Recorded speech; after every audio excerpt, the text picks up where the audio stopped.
Bonsoir tout le monde, j'espère que vous allez bien. Ce soir, au menu, on est sur plein d'histoires paranormales, ça va être fou. On est avec Jade, Gabin et Théo. J'espère que vous êtes prêts. On va commencer évidemment avec la fameuse phrase. Jade, ferait quoi toi la phrase que tu as envie de nous partager pour nous décrire un petit peu ton histoire, sans trop spoiler encore une fois, évidemment. Moi ici, ce serait des dialogues irréels. Donc t'es entré en communication, j'imagine, avec un truc un peu bizarre. Voilà, on verra. Ok, j'ai trop hâte. Je laisse le suspense. Ok, et toi Gabin? Moi, ce serait la maison pas si vide, Oh, tout simplement. j'ai trop hâte, j'ai trop hâte. Ok, et toi Théo? Cet endroit n'existe pas. À mon tour, il n'aurait pas dû adopter cet enfant. Oh. Et vous allez voir, on est aussi sur paranormal, malédiction, vous verrez. Bon, vous verrez, je ne spoil pas trop. En tout cas, 4 histoires du coup paranormales aujourd'hui. Je sais que les gens adorent le paranormal. Dans les commentaires d'ailleurs, n'hésitez pas à nous dire, vous préférez le paranormal ou les épisodes où on parle un peu de rencontres un petit peu effrayantes, de personnes qui ont rencontré des stalkers. D'ailleurs, n'hésitez pas à m'envoyer des histoires aussi, pas que paranormales. Je reçois les gars, écoutez-moi bien, que ça, que du paranormal. Évidemment aussi, si vous le pouvez, avec des preuves, ce serait plus cool.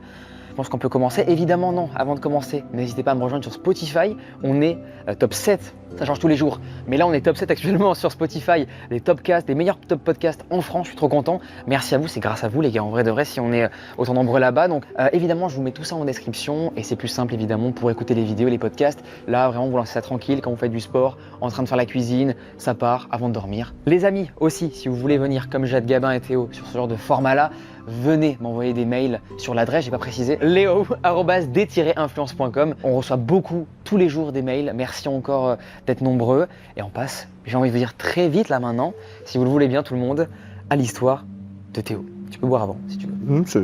C'est bon, je suis bien. Malheureusement, déjà, désolé, j'ai pas vraiment de preuves pour cette histoire parce qu'elle s'est passée il y a 21 ans. Ah oui, d'accord. Ouais. Tu as quel âge actuellement Théo? Moi j'ai 34 ans, donc grosso modo ça s'est passé, j'avais 13-14 ans quoi. Ok. Petit peu de contexte en fait, c'est que je traînais pas forcément, tu vois, avec des gars super bien à l'époque. J'étais dans une petite ville de province où franchement, il n'y avait pas grand chose à faire à part sortir, fumer des clopes en cachette et puis boire des bières qu'on n'avait pas le droit d'acheter. Bref, vous voyez un peu ce contexte de zonard, quoi.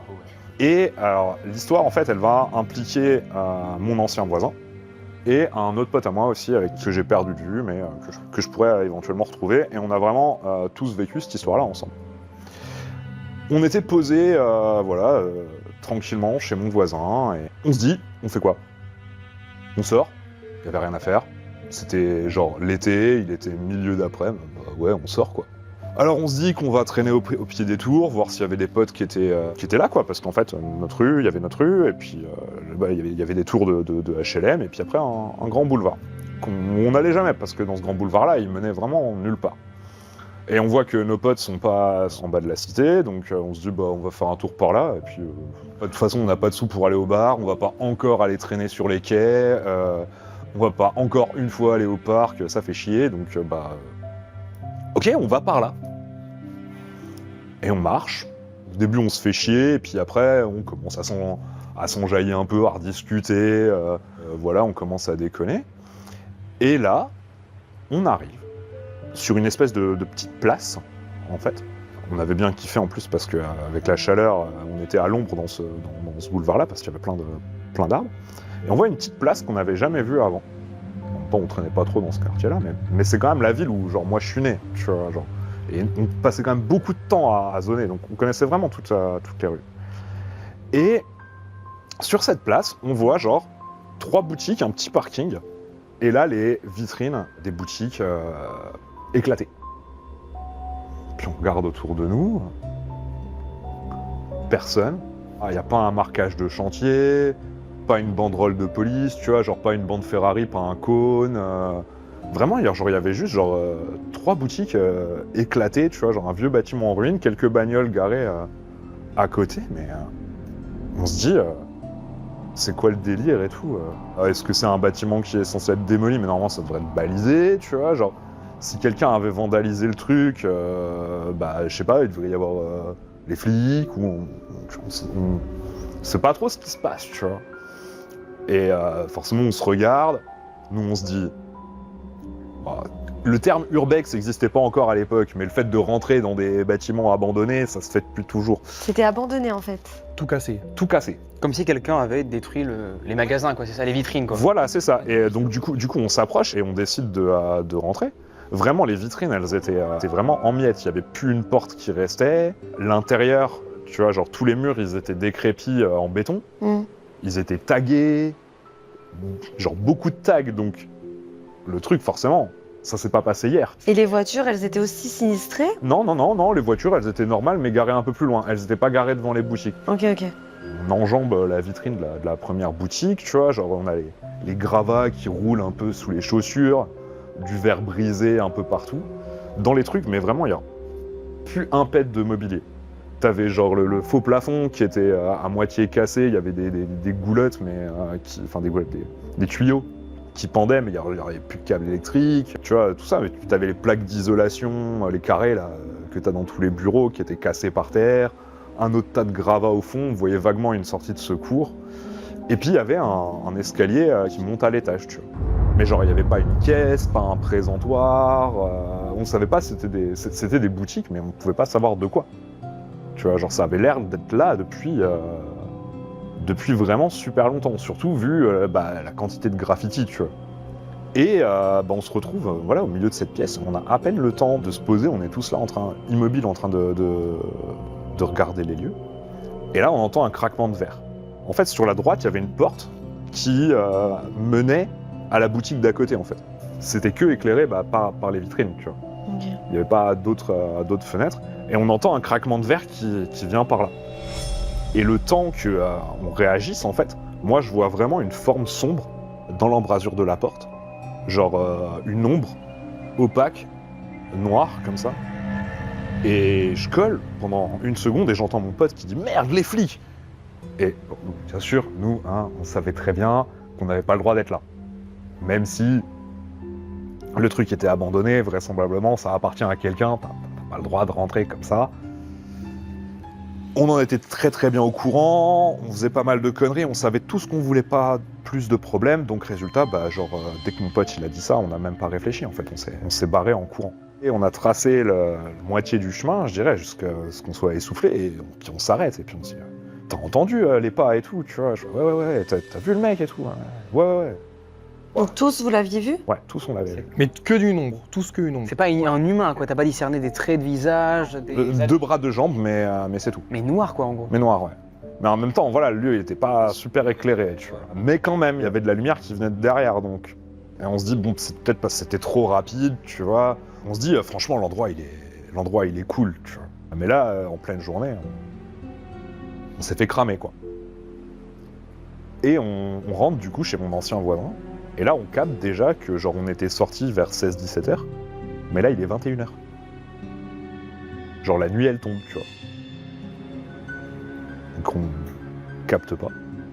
Voilà, je passe un coup de fil à mes parents pour leur dire que je dors chez mon ancien voisin, la baraque d'à côté pour la nuit. Et on se dit, petit malin, on va y retourner, et de nuit. Comme ça on va pas se faire voir. Quelle horreur. Pire idée possible. Et donc là, du coup, forcément, tu vois, genre on s'est dit, on y va un peu mieux préparé, on met les Rangers, pantalon noir, les sweats à capuche, histoire de bien se planquer dans les ombres et tout. Et on ressort. Vers genre 23h minuit, un truc comme ça. Moi, j'habitais au 2e étage, mais mon voisin, lui, il habitait au rez-de-chaussée. Donc en fait, on pouvait faire le mur assez facilement de sa piole, sortir dans la rue direct par la fenêtre. Ça aide pas aussi à ne pas faire de conneries, ça, quand on est jeune. On reprend le boulevard, là, pour y aller, et puis on marche, on se dit putain, c'était aussi loin, t'es sûr et tout. Ouais, c'était quand même loin et tout. Ok, on retrouve pas le lieu, on marche. On n'arrive pas à retrouver la petite place, quoi, qui était vraiment genre sur la gauche du boulevard. On se demande, mais t'es sûr on n'a pas tourné à un moment? Non, on n'a pas tourné, depuis les HLM, on a fait que de la ligne droite, quoi. Et on arrive après à un grand parking, qui est la fin normale en fait de ce boulevard. Mais on n'était pas allé jusque là quand on avait trouvé les boutiques. On se dit ouais, c'est quoi ce délire? Ok, on se sépare, on va faire le tour des ruelles du grand parking, quoi. On se fait des gestes en mode c'est par là, et puis non, et puis Voilà quoi, on fait le tour du parking, on se dit bon, on se décourage pas quand même, on va le retrouver cet endroit, c'est pas possible. Donc on fait le trajet en sens inverse, mais cette fois-ci on se met en mode battu, tu vois, genre dès qu'il y a une rue qui part d'un côté, hop, on va voir jusqu'au bout, hop, on va voir jusqu'au bout et tout.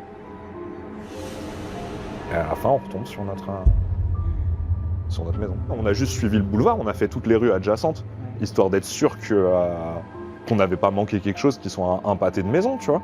Et vous êtes retourné combien de temps après? Là, c'était le soir même. Ah, le soir même? Trop bizarre. Parce qu'en plus, c'était encore frais dans votre tête, vous savez où est le chemin. C'est trop bizarre. Et puis on retrouve pas non plus, genre les bâtiments qu'on avait vus autour, c'était des immeubles à un étage, alors que dans la villa, il y avait plutôt des trucs à 3-4 étages. Ou alors des grosses barres des années 50 qui la montent genre jusqu'au 12e.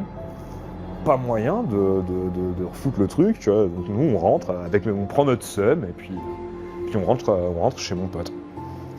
Puis quelques jours après, on se dit, mais quand même, franchement, putain, qu'est-ce qui s'est passé et tout. Donc on utilise la dernière technologie de 2005. Google Maps? Eh non, ça n'existait pas encore, Google Earth. Ouais, Google Maps.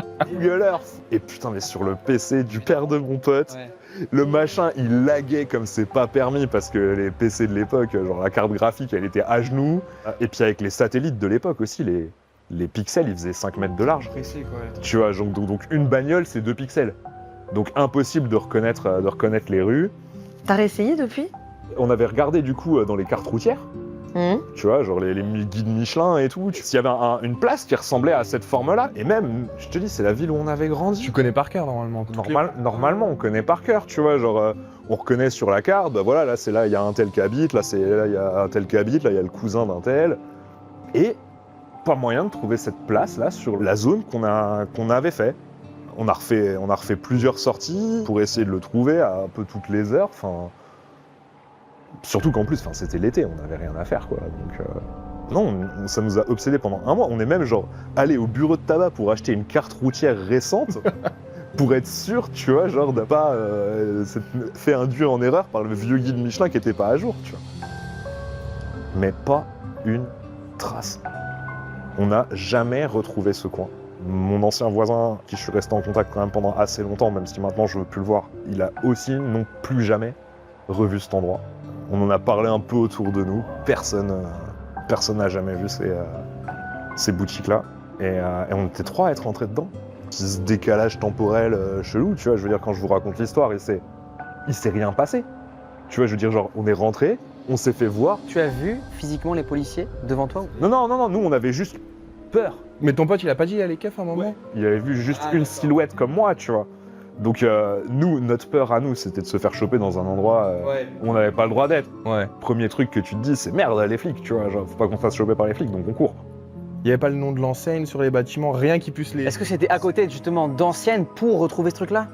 Non, c'était tout démoli, c'était dans un quartier un peu pavillonnaire, enfin un peu résidentiel. Donc tu vois, des fois il y a des petites boutiques au pied des immeubles, tu vois. Et là, il y avait clairement des étages, tu vois, genre, je sais plus, 1 ou 2 étages, vu qu'il y avait des escaliers à l'intérieur.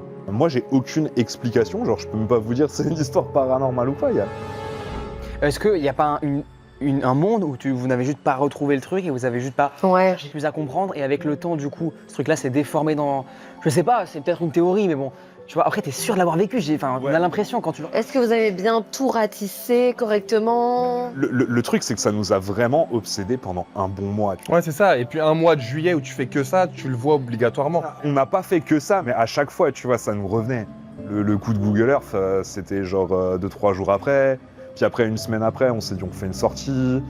Puis après, une semaine après, on en reparle et tout. On se dit vas-y, on recherche encore. On reprend les cartes. T'es sûr, les cartes, elles sont pas, tu vois, genre trop vieilles. T'es retourné depuis... À cet endroit-là? Non, Ouais. non, je suis pas retourné. Ah, j'ai envie d'y retourner, de venir avec toi. Je n'ai pas d'explication. Je ne vois pas un truc rationnel, si ce n'est que vous avez... Outrepassé, ouais. Outrepassé le truc, exactement. Ouais. Est-ce que c'était genre une vision qu'on a eue tous les 3? Mais genre qui soit cohérente, parce que quand même, tu vois, genre, sur le trajet du retour, on s'est un peu mis d'accord, tu vois, sur le fait que c'était chelou et que qu'il s'était bien passé ça, quoi. qu'on était bien d'accord, parce que Après, il y a un phénomène qui est, alors je sais pas comment il s'appelle exactement, mais très connu. Moi, je sais qu'il y a un pote qui a vécu un peu une histoire pareille que toi. Il avait raconté dans le premier format d'ailleurs où j'invite des abonnés et tout. Ok. C'est devenu du coup mon pote après ça. En gros, il avait construit, je crois, une cabane, où il avait vu une cabane dans une forêt. Je me rappelle de cette histoire. Juste après, je crois, il est revenu quelques temps après et la cabane était complètement démolie ou voilà, je sais plus quoi. Et après, ils sont revenus et il n'y avait plus la cabane, un truc comme ça, plus rien. Donc, est-ce que c'est pas une sorte d'hallucination collective que vous avez fait à trois parce que vous étiez petits et ton souvenir s'est déformé avec le temps? ce serait, entre guillemets, la possibilité rationnelle. Ouais, vous êtes monté le chou entre vous à force, peut-être. C'est la seule qui pourrait y avoir. Ouais, mais une hallucination de voir quelque chose et que vous avez l'impression tous les trois, ok. Mais là, d'être rentré quelque part. Et- Un lieu en entier, tu vois, je veux dire, il y avait les sons, je me rappelle de certains graffitis parce que il y en avait qui étaient pas très jojo, disons. Hein. Mais au final, tu vois, genre cette histoire, elle a un peu vraiment cimenté dès très jeune mon intérêt pour tout ce qui est étrange et ésotérique.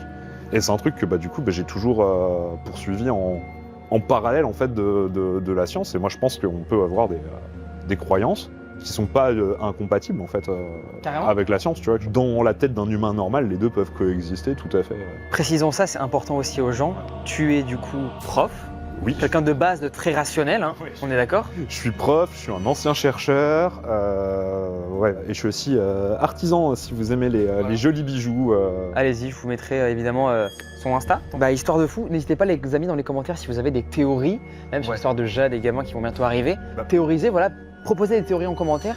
Et j'aimerais trop avoir, ça m'intéresse vraiment de savoir du coup ce que les gens en pensent. Moi aussi, en vrai, je vais les guetter les commentaires. Parce que comme tu nous l'as raconté en off tout à l'heure un petit peu, t'as envie en fait d'avoir des solutions. T'es pas du tout en mode non, c'est forcément vrai ce que j'ai vécu. Je pense pas que j'aurai des réponses vu comment l'histoire elle est vieille, mais je veux bien avoir des autres points de vue. Ouais. Et ça, c'est toujours intéressant.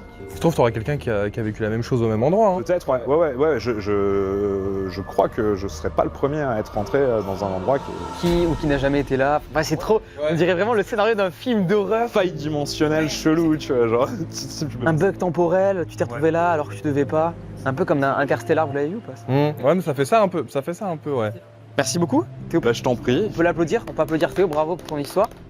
Tu as été très bon narrateur, j'ai adoré ça. Ouais. J'ai du miel, vraiment du miel.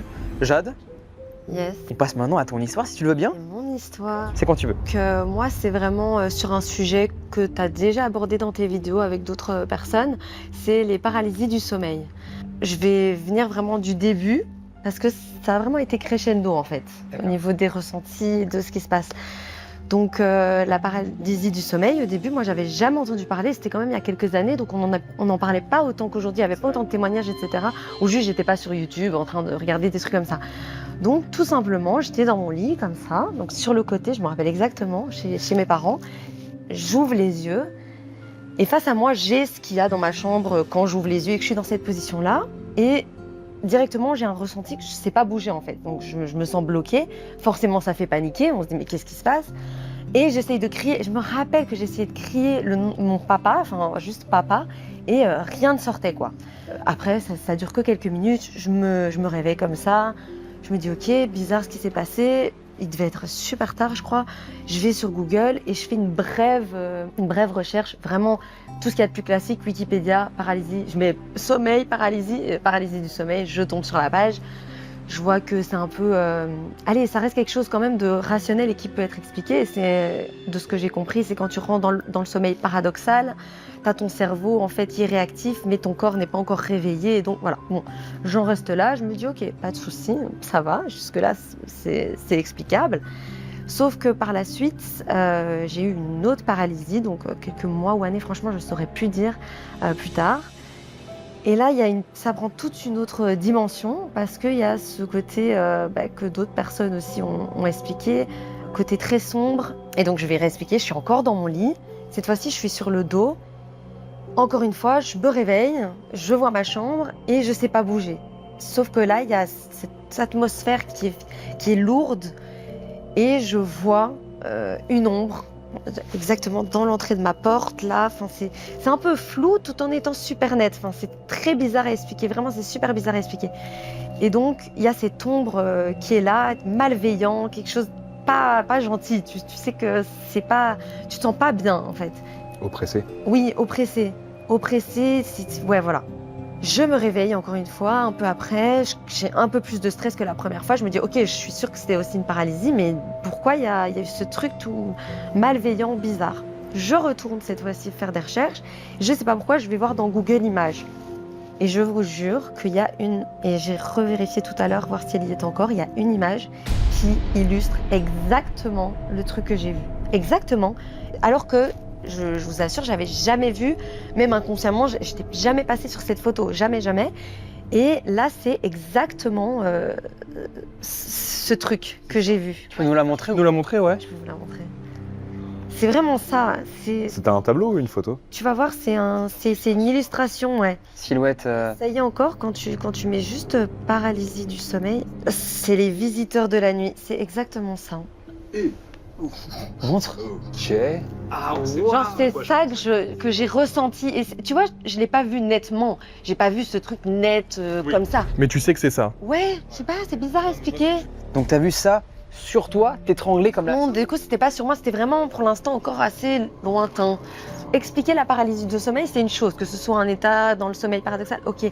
Mais pourquoi il y a toujours cet aspect paranormal? Je suis désolée, je peux pas le dire autrement. Pourquoi il y a toujours cet aspect Monstrueux, désarticulé un petit. démon? Enfin, je comprends pas. Ça, j'ai pas l'impression que ce soit expliqué. Donc, il parle d'hallucinations, etc. Bref. Donc ça, c'est le premier truc qui m'a fait un peu flipper, hein, évidemment. Et là, je me suis dit, ok, bon, je commence à plus m'intéresser au sujet. Je vois que il y a effectivement des témoignages de gens qui ont vécu ça, puisque je vois cette image, donc c'est que je suis pas la seule à avoir eu ça. Et c'est là où ça monte crescendo. Et là, j'ai vécu quelque chose. C'est l'un des trucs qui m'a le plus marqué. Il y a un autre truc aussi, mais ça m'a vraiment marqué. C'est encore une fois. Ah oui, je tiens à préciser que quand j'ai des paralysies du sommeil, c'est souvent quand je suis dans des états de fatigue extrême. Faut pas exagérer, mais quand j'ai accumulé beaucoup de manque de sommeil, c'est souvent dans ces moments-là. Et donc, encore une fois, je devais avoir fait un festival, accumulé beaucoup de sommeil. Et donc, je vais dormir chez mes parents, dans ma petite zone de confort. Et là, je suis dans encore une fois, sur le côté. Et là, je sens vraiment, très nettement, l'atmosphère change. Donc, je ne sais pas si les gens qui ont vécu des paralysies du sommeil peuvent témoigner la même chose que moi. Mais quand on fait une paralysie du sommeil, il y a l'atmosphère qui change. C'est comme quand les films, ils essayent de projeter un moment où ça va être lourd, etc. Et comme tu as dit, étouffant, eh ben, c'est ce que je ressens. Je sens que ça, je sais pas, ça se referme comme ça et tout devient sombre. C'est trop bizarre. Donc je sens ça. Donc ça, c'est déjà un premier truc qui me fait tiquer. Je remarque que j'arrive pas à bouger, donc je comprends que je suis en train de faire une paralysie du sommeil. Sauf que là, je sens quelqu'un derrière moi. C'est pas juste on me touche, c'est on est derrière moi. Et je sens vraiment quelqu'un derrière moi, comme quand on dort en cuillère avec son copain, sa copine, peu importe. Je sens quelqu'un me tenir. Je sens carrément qu'il y a deux entités, je sais pas comment appeler ça, mais je sens deux trucs qui sont là et qui me touchent. Enfin, je sens vraiment, je vais pas rentrer dans les détails, mais vraiment c'est très, très particulier. Et je sens que c'est malveillant, quoi. Il y a ce côté malveillant, etc. Et ouais, et puis encore une fois, ça dure 2-3 minutes et puis ça s'arrête. Et là, je me réveille, je me dis, ouais, putain, j'ai jamais eu un truc à ce stade-là. Enfin, on monte encore à un stade au-dessus. Donc ouais, très très bizarre. Allez, le stade encore supplémentaire qui m'a aussi énormément marqué, c'est pareil. Donc en fait, à la fin, comme j'en ai fait vraiment beaucoup quand même pendant une période, je les attendais. C'est-à-dire que je sentais, comme je vous ai expliqué l'atmosphère, je savais que ça allait se passer. Et donc, j'étais en mode, ok, bon, bah voilà, ça va se passer. Et là, j'ai entendu vraiment des voix. J'ai l'impression d'être folle quand je dis ça, mais vraiment très distinctement des voix. Et donc, quand j'ai regardé sur Wikipédia, etc., il parlait effectivement aussi d'hallucinations auditives. Donc, je suppose que ça doit faire partie du truc, mais vraiment très distinctement, j'entendais qu'on disait mon prénom. Alors, Jade, je sais pas ce qu'on voulait me dire, mais il y avait cette voix, quoi. Très bizarre, et encore une fois, tout ce truc, et ils étaient avec moi, et je les sentais, je sens qu'ils sont là, vraiment, c'est des moments où je sens qu'ils sont là. Là, j'en parle un peu avec détachement, parce que tellement ça m'est arrivé. Maintenant, c'est pour ça que j'ai parlé de dialogue irréel, c'est que maintenant, je sais que ça va se passer, dans ma tête, je parle. Je parle avec eux. Genre, vraiment, quand ça m'arrive, j'ai un dialogue Mais en fait, ce qui est bizarre, c'est pas vraiment un dialogue parce que j'ai pas de réponse claire. Enfin, quoique, si, il y a des moments où j'ai vraiment eu des communications avec eux et genre, ça rigole, ça se moque. Je sais pas, c'est très bizarre. C'est toujours malveillant dans tous les cas, quoi. Malveillant, toujours malveillant. Mais moi, je suis tellement détachée, je suis en mode, ok, bon, allez-y, faites, soyez là. De toute façon, je sais que ça va passer et tout. Et puis après, ça passe. Et je passe à autre chose. Et maintenant, c'est tellement devenu anodin, tellement je sais gérer, je sais quand ça va se passer. Que c'est comme quand on fait un rêve, qu'on vit le rêve et que c'est un peu un rêve lucide. Et qu'on sait qu'on rêve. Et qu'après on se réveille, on a oublié, puis on se rappelle un peu plus loin dans la journée, bah pareil, je vais avoir une paralysie sur le moment, je vais m'en rappeler, je vais me dire, ah, bon c'est ça, et puis dans la journée, je vais faire ma journée, je vais me dire, ah c'est vrai, j'ai eu ça hier soir en fait, c'est vrai, j'ai eu ça. Après ça fait quand même longtemps que ça m'est plus arrivé, là, après je suis plus tant fatiguée, mais voilà. Du coup, ça t'arrive quand t'es fatigué, quand t'as des phases de fatigue? Quand je suis fatiguée, j'ai aussi lu que ça pouvait arriver quand on était dans certaines positions, parfois sur le ventre, quand on dort sur le ventre, ça peut arriver plus. Période de stress aussi, non? Stress. Quand j'y repense, ça fait longtemps, mais il y avait des moments où c'était vraiment comme ça m'arrivait, mais tellement c'était devenu anodin pour moi et que je savais gérer le truc, il y avait plus cette notion de peur en fait. Du coup, quand tu perds cette notion de peur, bah ça devient... C'est juste quand j'y réfléchis, que je parle avec des amis, par exemple, qui sont de confession musulmane, bah là c'est super mal vu de ce côté-là. Pour eux, ça veut dire que j'ai un djinn, un genou, un djinn. Et donc là, c'est un côté qui me fait un peu plus peur. Je me dis peut-être je devrais aller faire une ruqya ou je sais pas, quelque chose pour enlever, ouais, purifier, je sais pas. Si je reste rationnelle et mon côté, voilà, comme je suis, où je crois pas forcément en une religion, bah je me dis que c'est juste scientifique. Mais comme je vous ai dit, il y a cet aspect paranormal, c'est ce côté malveillant. Pourquoi est-ce que tout le monde... Enfin, pourquoi il y aurait cette notion? Je comprends pas. Je sais pas si vous avez des idées ou... C'est horrible. Faut T'as accepter. pas le choix en fait. Non, c'est ça. T'es victime en fait. Ça te fait pas de mal, c'est juste de la peur qui... T'as pas eu de griffure après? Non, du tu tout. réveilles. Et tu sens qu'ils sont là quand même, quoi. Quelqu'un était à côté de moi. Ouais. Ouais. La première fois que ça m'est arrivé, je peux te dire que j'étais pas bien. Vraiment, j'ai senti quelqu'un. J'étais persuadée qu'il y avait quelqu'un avec moi. Carrément, je me suis dit, est-ce que mon cerveau, quelqu'un est vraiment venu se coucher avec moi et que mon cerveau a inventé une histoire comme ça? Tu vois, quand tu rêves, parfois, t'as quelque chose et ça invente. Bref, j'ai vraiment pensé à ça, mais ça est arrivé tellement souvent, non? J'habite seule. Peu importe où tu dors, ça peut arriver. Ouais, ça arrive souvent quand même chez mes parents, mais c'est déjà arrivé parfois chez moi où je suis toute seule. Mais après, tu disais, tu sais, tu comprenais pas pourquoi tu voyais la même forme que sur Internet. Peut-être qu'il y a ce truc de l'inconscience de général. Tu sais, c'est ce truc, ce démon noir, l'inconscient collectif exactement. C'est cette vision du démon un peu noir, désarticulé, flippant, monstrueux un peu. C'est vrai que t'as dit, ah putain, mais attends, mais c'est vraiment ça que j'ai vu. Après, si tu mets démon sur Internet, je pense que tu vois quand même beaucoup de sortes. Là, c'était vraiment typiquement... C'était ça, quoi. Ouais, je sais pas, c'était... Après, peut-être que c'est mon inconscient, t'as raison. C'est l'inconscient, parce que depuis tout petit, on nous balance des petits films d'horreur, ou tu sais, les méchants des films de base, ils ont un peu cette gueule, enfin, tu vois, c'est souvent représenté comme un peu, comme ça, quoi. Et puis en même temps, si tu penses aussi, genre, un des trucs pour lesquels le cerveau humain il est le plus doué, c'est reconnaître des visages et reconnaître des humains. C'est peut-être pour ça aussi qu'on voit souvent des formes un peu humanoïdes déformées et tout, tu vois, genre, peut-être. En tout cas, par contre, après ça, j'ai plus jamais vu. C'était vraiment ressenti. Ouais, non, c'était juste ressenti, c'était toujours dans mon dos. Ouais. Enfin, c'est limite, je trouve ça limite pire. Ouais, c'est pire. En vrai, heureusement, c'est pas arrivé dans la vraie vie, quoi. Un mec n'est pas rentré chez toi et coucou, je dors à côté de toi, c'est peut-être mieux finalement que tu Le plot twist. Oui, en fait, non, c'est un gars qui est vraiment venu. Ça aurait été génial, par contre, pour l'histoire. Bah, merci beaucoup, Jade, on peut l'applaudir. Merci, monsieur. C'est courageux. Très courageuse, franchement, très courageuse, bravo à toi. Et on passe maintenant, du coup, si vous le voulez bien, les amis, tout le monde qui regarde cette vidéo, à l'histoire de Gabin, qui est maintenant. Alors moi, mon histoire, elle prend place il y a 1 an et demi à peu près. Elle t'est arrivée à toi, du coup, juste. Elle m'est arrivée à moi, ouais, à moi. On était en location avec ma femme et on cherchait une maison à acheter. Et elle traînait tout le temps sur les sites d'achat, etc. Donc on faisait pas mal de visites, des vieilles baraques, des baraques moins vieilles, des moches, des belles, etc. Et un jour, elle me dit, bah, j'ai trouvé une maison, on va aller la visiter, c'est à une demi-heure d'ici, on y va tel jour. Je dis, ok, on y va. Je tape une demi-heure, 45 minutes pour y aller. On arrive devant, on est milieu de l'hiver, il est 18h, 17h30, 18h, la nuit commence à tomber. On arrive devant une vieille bâtisse, et il faut savoir que cette maison, sur l'annonce, était marqué qu'elle datait des années 50. Et quand on arrive devant avec l'agent, elle nous dit, bah, elle date d'avant le début des années 1900. Je suis pas forcément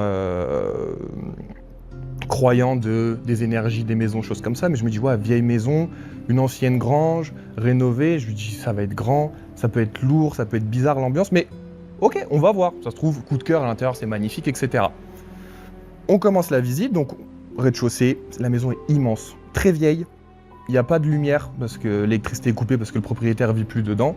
On est avec nos flashs de téléphone, ça se passe bien. Bon, je la trouve infâme, je sais qu'on ne l'achètera pas, mais on a fait déplacer l'agent. Moi, je me suis tapé une demi-heure, je dis vas-y, par politesse, j'ai jamais quitté, juste je rentre, je pars. Je préfère non. On va visiter, on va aller jusqu'au bout. Ça se trouve, au pire, en fait, je vais trouver ça génial et voilà. Donc, on fait en bas, tout se passe bien. C'est très vieux, c'est vraiment très vieux en fait. C'est pas rénové, on a le sol de la cuisine, enfin de la salle à manger qui s'affaisse. Je me dis, ouais, c'est bizarre. Mais je me sens bien dans la maison, pas de pression, rien. On arrive en bas des escaliers pour aller à l'étage. L'agent monte, ma femme monte, et en fait, moi je suis bloqué. Genre, mon corps il refuse d'avancer. C'est la première fois de ma vie que ça m'arrive. Je contrôle plus mes jambes, et en fait, non, il faut pas que je monte. Tout à l'heure, tu disais, tu sens quand ça arrive comme ça. Quand je regarde en haut, je vois ça en fait. Il commence à faire très sombre. C'est pas le noir, j'ai pas peur du noir, j'ai pas. Mais il fait très sombre et c'est très oppressant en fait. Et mes jambes, elles me disent non, je monte pas. Donc je me retrouve un peu con. Va trouver une explication en 2 secondes à dire à l'agent, à ta copine, elle me regarde, pourquoi vous montez pas? Moi je suis genre, je sais pas quoi dire, j'ai pas envie de dire, ouais j'ai peur de monter, je le sens pas. Elle me dit, vous avez peur du noir? Je dis, oui j'ai peur du noir, c'est ça, ouais. Je dis, allez. Ma femme me dit, mais t'as pas peur du noir? Elle me dit, t'as mal au genou? Je dis, oui, parce que je m'étais blessé et tout. Je dis, j'ai extrêmement mal au genou, je peux pas monter. Je m'éloigne des escaliers et là tout redevient normal, la pression redescend, tout va bien, genre vraiment nickel. Je vais dans le jardin et je regarde le jardin et je vois l'étage, les fenêtres de l'étage, et je vois leurs flashs qui passent, etc. Et rien qu'en regardant, je me dis, je suis pas fan. Et je me dis, bon allez, relativise, c'est rien en fait, t'as eu, je sais pas, un coup de mou, un coup de flip, vas-y monte, c'est pas grave, monte. Et je reçois un SMS, vas-y monte et tout, on a bientôt fini, monte quand même. Parce qu'elle, à ce moment-là, ma femme, ne sait toujours pas pourquoi je suis pas monté. Même moi, je sais pas pourquoi je suis pas monté. Je me dis, bon bah allez, vas-y, c'était rien, je monte. Je rentre dans la maison, je suis en bas des escaliers et là, relourdeur, impossible. Je me dis, non, je peux pas monter. Je dis, c'est pas possible. Je dis, c'est la première fois de ma vie que ça m'arrive, je comprends pas ce qui se passe. Je suis en panique. Je me dis, c'est pas normal de pas pouvoir monter des escaliers, d'être flippé comme ça, il y a rien en plus. Je me dis, allez, vas-y. Et là, je force, je monte les marches. J'arrive à l'étage, donc en fait, ça fait un hall. 2 portes à gauche, 2 portes à droite, enfin une chambre à chaque fois, donc 4 chambres, 2 à gauche, 2 à droite. Je me retrouve dans le hall et là je sens une pression sur mes épaules, sur mon torse, c'est la première fois, j'ai jamais ressenti ça de toute ma vie, même à l'heure actuelle ça m'est plus jamais arrivé. Une pression et en fait ça s'éclaircit dans ma tête et en fait je sens vraiment, ça me dit, va-t'en, je veux pas que tu sois là, je ne veux pas.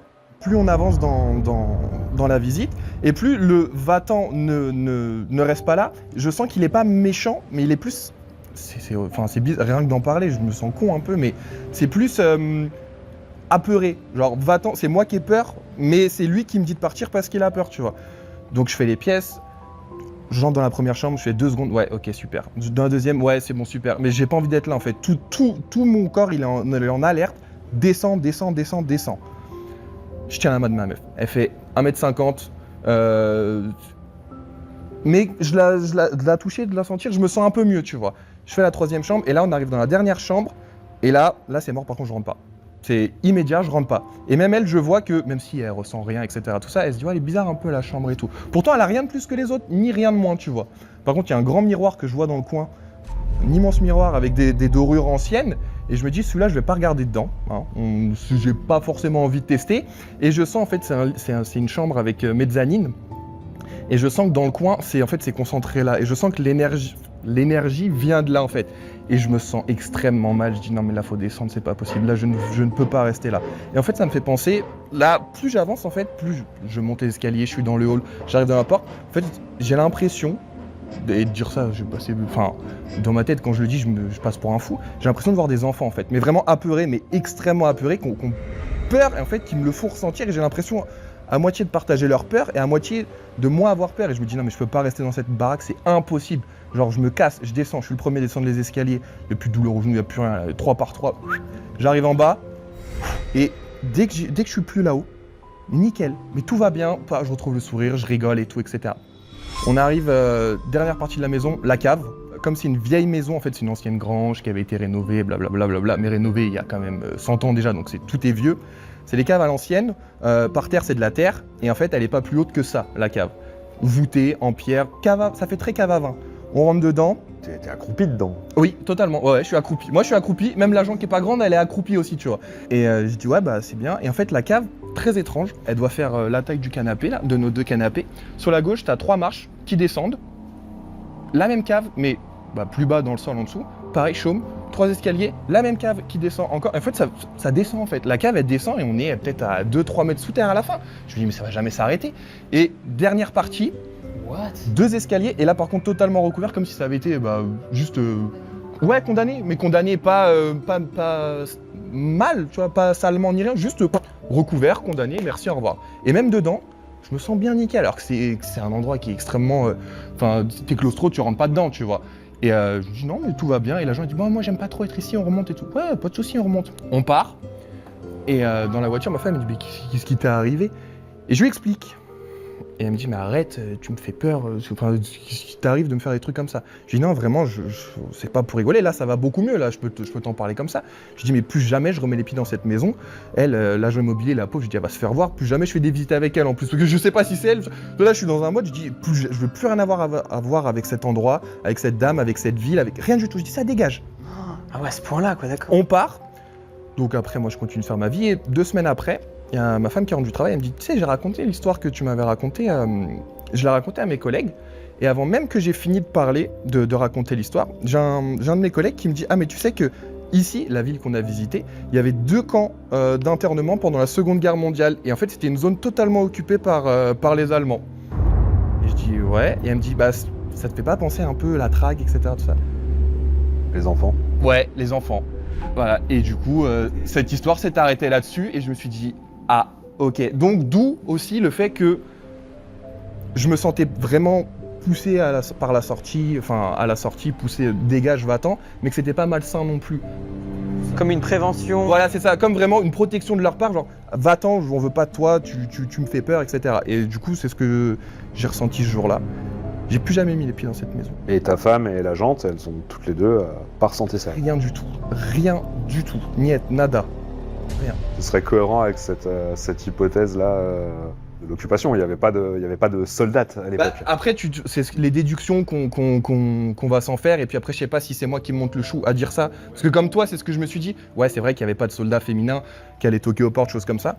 Ah, c'est vrai, parce que je me suis dit pourquoi cette. Ouais, pourquoi que moi? Pourquoi que toi en fait, ouais. Je sais pas. Je sais pas. Au niveau de la sensation corporelle, c'est comme si tes jambes, elles étaient genre en coton. Non, lourdes. Très lourdes. Très lourdes. Ouais, monter les escaliers, ça a été une épreuve. Hein. Ouais, donc c'est pas vraiment genre l'impression d'avoir les jambes qui... Non, c'est pas les jambes qui tanguent, tu sais, fébriles ou quoi que ce soit. Ouais. Comme quand t'as de la fièvre ou que t'es ultra stressé. Ouais, pas de courbature, rien de ça. C'est vraiment bloc. Il y avait un mur devant les escaliers, impossible de passer. Comme quand t'es dans l'eau, tu vois. Tes jambes, elles sont plus lourdes dans l'eau. Ouais, je vois le genre de sensation, ouais. Je suis pas renseignée sur l'histoire de la maison. On n'a rien trouvé. Sur le village en lui-même, on a su qu'en fait, à ce moment-là, t'avais même des trains qui partaient d'ici, qui remontaient dans les autres pays, en fait, en soi. Des lignes qui sont condamnées maintenant. Mais c'est tout. Après, la maison en elle-même, j'ai rien trouvé. J'ai cherché, j'ai rien trouvé. Je sais que il y a 6 mois, on est repassé devant, parce que ma femme m'a dit, viens, on repasse devant, je veux voir si elle a été vendue ou quoi. On est repassé devant, moi je suis resté assez loin, enfin on est resté assez loin, la maison a été achetée. Donc la maison a été achetée, les gens n'ont rien dû ressentir dedans. Peut-être que c'est moi qui ai halluciné ce jour-là aussi, je sais pas, de la fatigue, l'enchaînement des maisons, j'en avais marre. C'est quand même très gros hein, là, pour que t'hallucines seulement. Mais c'est ça. Enfin, c'est quand même très gros quoi. Jamais arrivé depuis dans aucune maison. Et en plus on en a visité des baraques qui étaient encore plus vieilles, encore plus délabrées, qui faisaient un peu plus glauque entre guillemets. Rien, toujours senti bien. Le fait que tu ressentes qu'il y ait des enfants, ça qui est fou. C'est ça qui m'a fait tilter. Je me suis dit, est-ce que c'est moi qui me monte le bourrichon, comme on dit, ou est-ce que c'est vraiment ce que j'ai vu? Mais c'est ce que j'ai ressenti. C'est vraiment ce que j'ai ressenti. Et ça arrive parfois à des gens, mais justement, qui ont une appétence pour ça. Par exemple, les médiums ou les gens qui vont nettoyer les maisons, ils ressentent ce genre de choses. Ils peuvent, les énergies. Et ils peuvent te dire, là, je sens qu'il y a des enfants. Je sais pas si vous regardez les vidéos de Silent J. Si, c'est ça. Oui, bien sûr. Et là, ça médium au début pour qu'il dise. Et là, le fait que ça tombe sur toi, qui n'a pas du tout. J'ai pas curieux, forcément. J'ai pas d'historique avec le paranormal non plus. Quoi. T'es peut-être juste plus ouvert. À ce moment-là, c'est ça, ouais. Parce que moi, j'y crois, entre guillemets, sans en avoir peur et sans le chercher non plus, en fait, tu vois. Je me dis, si un jour je vois des choses, j'entends des choses, il m'arrive des choses, ça m'arrivera, mais je vais pas aller le chercher, esprit es-tu là, faire du Ouija chez moi, prendre mon K2, aller me balader. Non, ça, je le fais pas. Mais ouais, j'adore regarder. Mais de moi-même, jamais j'irai faire ça, jamais j'irai provoquer, chercher ou des choses que je ne peux pas contrôler, je ne le ferai pas. Mais ouais, là, j'ai l'impression que ça m'est bien arrivé cette fois-là. Voilà. Elle est très cool cette histoire. Elle est très cool. J'ai adoré. Bravo, gamin. Merci. Du coup, on a des explications en soi. C'est cool. On a un peu une finalité parce que souvent dans le paranormal, on est un peu frustré, on n'a pas trop de faim. Mais là, en soi, les enfants, même que il y avait des trains qui passaient, comme tu l'as dit et tout, il y a une finalité. Ouais, On peut se dire que c'était les enfants qui sont encore là, quoi, en fait. Est-ce que ça m'induit encore plus en erreur sur ma paranoïa ou est-ce que Oui. c'est une explication? Ça, je le saurai jamais. Bah écoutez, si vous le voulez bien, maintenant, on passe à mon histoire. Ouais, grave. J'ai juste oublié un truc hyper important de mon histoire aux toilettes. Quoi? Vous allez voir, vous allez comprendre pourquoi très vite. Je crois que ce petit rire m'a fait plus flipper que tout le reste de la vie. Bon, vous êtes prêts, les amis? On est prêts? Donc, moi, mon histoire, elle n'a pas forcément de date. Elle va arriver à une fille qui s'appelle Sophie, ou plutôt du moins une femme. Cette femme, elle a un mari qui s'appelle Patrice. Après qu'ils aient emménagé ensemble, ils ont voulu en fait adopter un enfant. Voilà. Parce qu'en fait, elle, pour des raisons qu'elle ne divulguera pas, elle n'arrivait pas en fait à faire d'enfant. Voilà, c'était très compliqué, que ce soit psychologiquement ou même, voilà, elle préférait adopter un enfant. Bon, évidemment, vous connaissez, les procédures sont très longues. Ils font passer beaucoup de tests aux parents pour voir s'ils sont adeptes à avoir un enfant, à adopter quelqu'un. Et finalement, ils vont avoir l'accord des personnes de l'organisme. Et ils vont du coup adopter un petit enfant qui a 6 ans. Il s'appelle Elias. Il est trop mignon.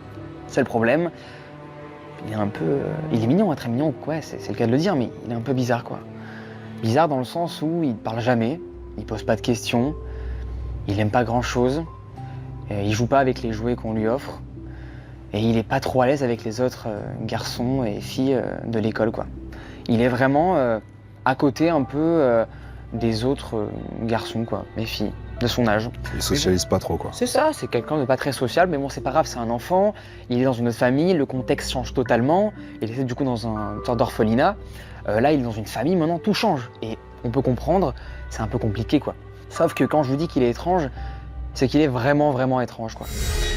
Déjà, les premiers soirs où il va être dans sa nouvelle maison, du coup, chez Patrice et Sophie, il va avoir des comportements un petit peu bizarres. Et quand je parle de comportement bizarre, c'est qu'il va par exemple, des fois, pour aucune raison, fixer le mur de sa chambre et ne rien dire. Et là, du coup, des fois, Sophie l'interpelle, elle lui dit « Mais tu fais quoi ?» Et il répond pas. Il va se coucher tranquillement. Comme si de rien n'était, comme s'il attendait quelque chose. Vous imaginez, vous adoptez un enfant, il a ce genre de comportement. Bon, il a envie de le questionner, mais ça va, est-ce qu'il y a un truc qu'on fait mal avec papa? Il répond pas. Il est vraiment très... Ou soit c'est des petites réponses du style « Non, t'inquiète, ça va, tout va bien ». Mais c'est souvent très court. Il argumente pas trop souvent. Il a quel âge? Il a 6 ans. Donc bon, tu peux dire qu'il est petit, bon, il n'a pas trop de vocabulaire ou quoi. Enfin, il connaît son passé, mais bon, rien de particulier, quoi. S'il s'est juste fait abandonner par sa famille, il n'y a rien de particulier, quoi. Bon, il se passer un autre événement aussi un peu bizarre. C'est qu'un soir, ses parents, ils vont regarder le film Titanic, je sais pas si vous connaissez. Très connu, même les gens qui regardent la vidéo connaîtront. Ils vont regarder, voilà, enfin surtout Sophie va regarder le film Titanic, elle est passionnée, elle adore ce film, elle le regarde pratiquement tous les ans. Patrice, lui, somnole à côté, bon il a un peu la flemme et il est un peu fatigué de sa journée de taf. Et donc voilà, elle regarde tranquillement, et là, elle va entendre des bruits de pas, et c'est Elias qui va venir au salon. Et là, il ne va pas parler, juste lever son doigt et pointer les gens qui sautent du Titanic et dire « J'étais là-bas, j'étais avec eux, j'étais adulte à ce moment-là ».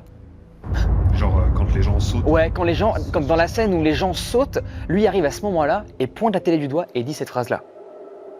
Ok. Et donc là, elle dit, la Sophie est complètement bouche bée. Elle lui demande, attends, comment ça, t'étais là-bas? Enfin non, t'as vu le film, tu veux dire? Elle comprend pas. Directement rationnel. T'as vu le film, c'est ça que tu es en train de me dire? Et lui, il dit, non, j'étais là-bas, j'étais avec eux. Bon, là, elle commence un petit peu à avoir peur. Mais bon, elle va pas plus lui poser de questions parce que lui, en fait, retourne dans sa chambre et va dormir. Continue sa nuit.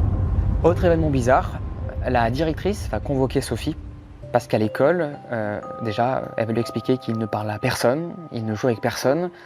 Et la plupart du temps, ce qu'il fait à l'école, c'est qu'il dessine.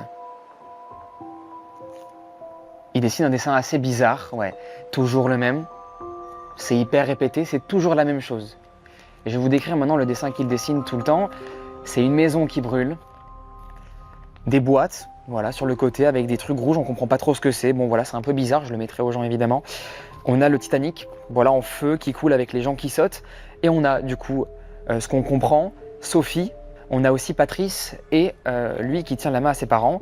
Et on a Patrice qui a une croix rouge. Sur le cœur, ouais. Ouais, sur le cœur. Bon, pour le coup, c'est sur le cœur. Du coup, la directrice en parle à la maman et bon, elle comprend pas trop. Elle questionne un petit peu Elias pour voir qu'est-ce qu'il a, pourquoi il fait tout le temps ses dessins. Est-ce qu'il y a un truc qu'il veut leur partager? Est-ce que ça va à l'école? Et il dit oui, ça va, mais il dit je voulais juste vous prévenir que ça allait arriver. Le petit a 6 ans. Hein. Il dit des trucs comme ça. Bon, bref. Le petit est terrifiant, quoi. On est sur un film d'horreur là à ce niveau-là. Sophie ne comprend pas, vraiment. Elle a vraiment super peur. Elle emmène voir des psychologues, rien, le petit est normal, juste il dessine des trucs un peu bizarres, mais bon. Elle lui demande, Sophie, est-ce que tu te fais harceler? Est-ce que ça va bien à l'école? Non, je parle à personne, quoi. Ça va très bien, oui, juste, j'ai pas envie de parler à qui que ce soit, quoi. Le temps passe, et un jour, Sophie, elle rentre du boulot, et bizarrement, putain, elle voit un truc devant son palier, et elle voit des cartons. Et là, elle voit qu'il y a des poules mortes dans le carton. Des poules décédées dans le carton. Me dis pas que c'est les trucs rouges sur le dessin. Il y avait des trucs rouges sur le dessin, donc elle se dit, elle fait directement le lien, vous savez. Et elle se dit, ok, bizarre. Bon, évidemment, elle va avoir une réaction un petit peu abusée à ce moment-là, parce qu'elle va lui dire, bon, Elias, là, c'est toi qui as fait ça, qu'est-ce que tu fais là? Enfin, là, j'ai l'impression que c'est toi, c'est un rapport avec ton dessin directement, qu'est-ce que tu nous fais, quoi? Et là, il dit, je vous aurais prévenu. Le temps passe encore une fois, et ça va être du coup là, ouais, quelques semaines plus tard. Il y a Patrice, donc le nouveau papa d'Elias, qui va commencer à se sentir un peu, voilà, pas forcément bien, des douleurs à l'estomac. Donc il va faire des examens pour voir si tout va bien, un petit check-up classique, tu vois. Petite douleur, bon, on voit, on sait jamais. Cancer du pancréas, foudroyant. Il meurt 3 mois après ça. Pancréas, c'est à gauche. Là, Sophie, honnêtement, vous savez la suite logique, elle tombe en dépression. Son mari meurt comme ça subitement, c'est horrible, vous imaginez, c'est horrible. Ouais. Mais Elias, lui, est toujours normal, a le même comportement. Juste, il lui répète, je t'avais prévenu, maman. Voilà. On est sur un bon mois là qui va passer. Sophie va rentrer du travail. Silence glacial dans la maison. Alors que Elias était, lui, en vacances. Donc, trop bizarre. Elle comprend pas, elle cherche partout. Elias, t'es où? Elle entre dans sa chambre. Elias est pendu avec un drap à sa fenêtre. Et la seule chose qui reste de lui, c'est le dessin comme ça, posé sur le lit. Détail qui a son importance, sur le dessin, il n'y a plus les poules, il n'y a plus Patrice. Ouais. Comme si en gros, ce qui s'était passé comme événement, il ne le reproduisait plus dans ses dessins. Bon, je sais pas trop ce que tu fais quand tu vis tout ça, hein, honnêtement, mais j'imagine qu'elle tombe en dépression encore plus, elle va voir des psychologues, la totale quoi, hein, évidemment, elle est hospitalisée en psychiatrie évidemment. Et voilà. C'est son histoire, et là, en fait, la question qu'elle se pose, c'est en fait son fils. Est-ce que du coup, il est lié à tout ça, ou juste il est venu d'ailleurs, d'une autre époque? Comme il disait, vous savez, sur le Titanic, qu'il avait vécu cette scène, comme s'il avait vécu cette scène. Est-ce que c'est une entité qui est revenue pour la prévenir? Elle comprend pas du tout. Mais la seule chose maintenant qu'elle se pose, en tout cas comme question, c'est alors attendez, si tout ça va se passer, la maison, Elle va brûler. est-ce qu'elle va brûler? En tout cas, actuellement, elle n'a pas encore brûlé sa maison et elle espère que elle ne brûlera jamais. Détail que j'ai oublié de préciser, évidemment, et c'est le plus important entre guillemets de l'histoire. Derrière le dessin, Elias, tout le temps, il mettait des chiffres romains. Elle n'avait pas remarqué ça au début. Ouais. Et c'est en regardant un beau jour qu'elle s'est dit, putain, c'est quoi ce chiffre romain bizarre là derrière? C'est trop chelou quoi, enfin elle comprend pas. 12 janvier 2010. Ouais, très fort. C'est la date exacte où Patrice est mort. Oh. Et c'est à chaque fois ça?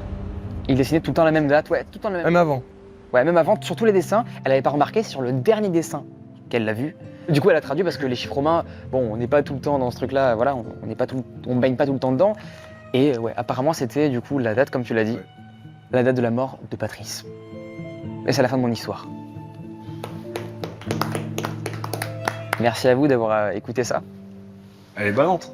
Elle est flippante. En plus, moi, quand ça touche les enfants, il y a bientôt un film d'horreur qui va sortir qui s'appelle We Pounce. Je sais pas si vous avez vu l'info. C'est plein d'enfants qui disparaissent. C'est la sponsor? Du jour au lendemain. C'est pas une sponsor, rien à voir. Juste, j'aime trop les films d'enfants. Ouh là là, très bizarre de dire ça. Vous avez compris. Ne déformez pas cette phrase-là. Je vous conseille d'aller le voir. Alors, c'est pas une sponsor, rien à voir. Virement We Pounce si vous passez par là. Mais voilà. Et les histoires autour des enfants, c'est ce qui me fait le plus peur. Mais les enfants qui racontent leur vie antérieure ou des trucs comme ça, j'avais vu une vidéo et des gens en commentaire décrivaient ce que leurs enfants avaient déjà dit qui était...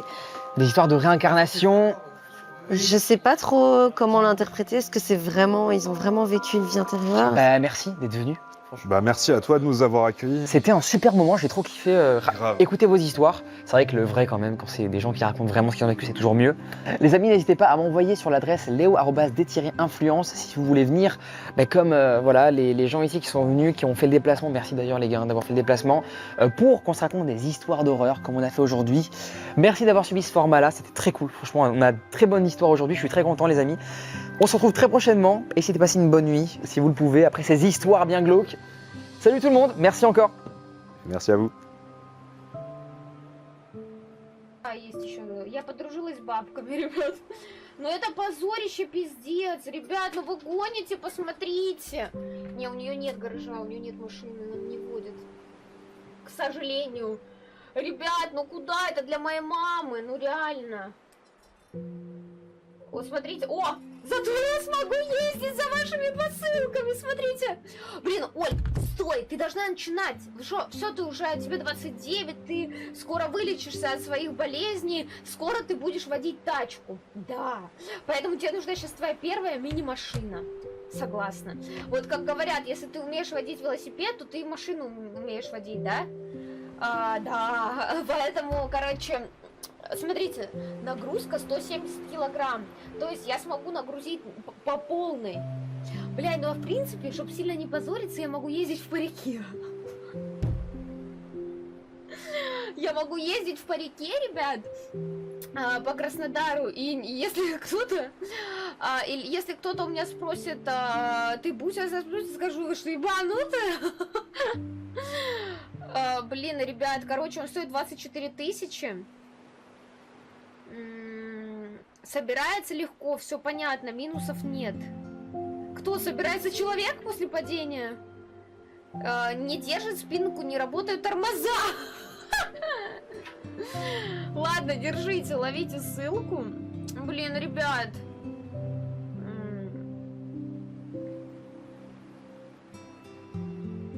Он будет... Он разобранный придется. О, заебись, давайте на стриме пособираем. Сейчас, давайте выберем 3 варианта, ребят. Подождите. Блин, хочу велосипед, хочу велосипед. Бери инопланетарные коробки передач из тормозами Шимано. Блять, ребят, вы ебанутые? Зачем мне это все? Велосипед женский.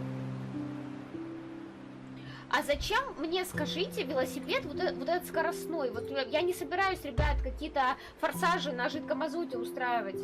Но он страшный, как моя жизнь. Ты понимаешь, лайнер? Он страхоебище. Он страшный. Страшный. Так. Страхоебище. Но он реально страшный.